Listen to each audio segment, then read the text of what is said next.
আসসালামু আলাইকুম। আজকে আমি রান্না করব রূপগঞ্জের বিখ্যাত চাক সেমাই বা ঘেউ সেমাই। এই সেমাইটা ছাড়া কিন্তু রূপগঞ্জের মানুষের ঈদ একবারেই চলে না।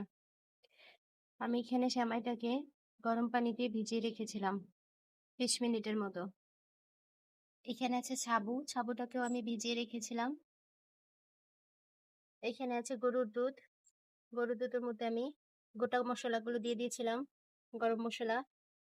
এখন দিয়ে দিব ভিজিয়ে রাখা সেমাইগুলো।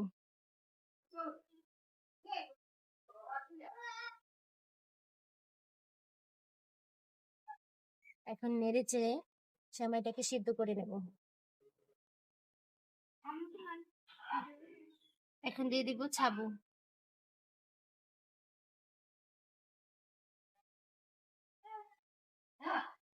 এখন ছাবু আর সেমাইটাকে সিদ্ধ হওয়ার জন্য অপেক্ষা করব। পরিমাণ মতো লবণ দিয়ে দিব, নারিকেল কুচি,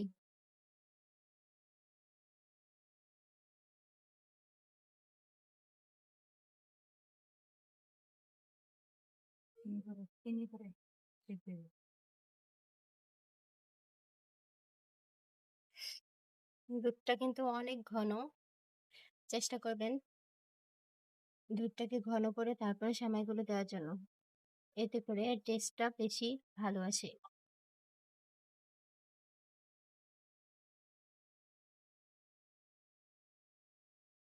আর সেমাইটাকে ভিজিয়ে রাখলে সেমাইটা তাড়াতাড়ি সিদ্ধ হয়ে যায়। এখন দিয়ে দিব কিশমিশ।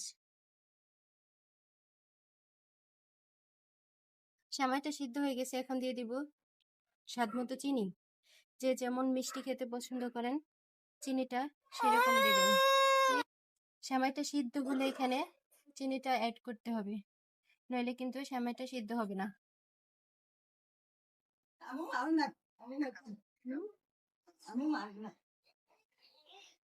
চিনিটা গলে গেছে, এখন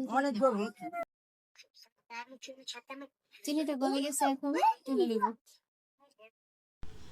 তৈরি হয়ে গেল আমার চাক সেমাই রান্না। আপনারা বাসায় অবশ্যই ট্রাই করবেন আর কেমন হয়েছে আমাকে জানাবেন। আর আমার চ্যানেলটাকে অবশ্যই সাবস্ক্রাইব করে দেবেন।